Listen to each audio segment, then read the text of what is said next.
Yeah. Hello, hello. Mennään kellumaan tonne paikalliselle joelle ja siellä olisi tarkoitus viettää joku, mä tiedän, 3-5 tuntia, riippuu vähän.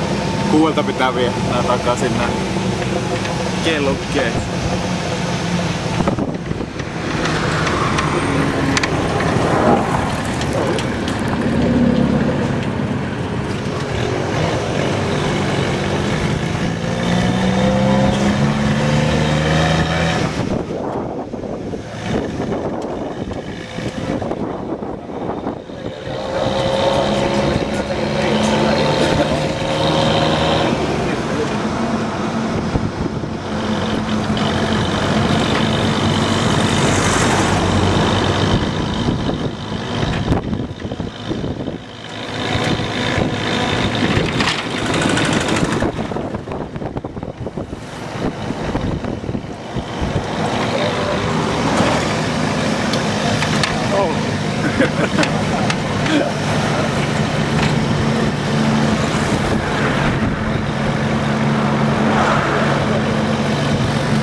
Mitäs illalla?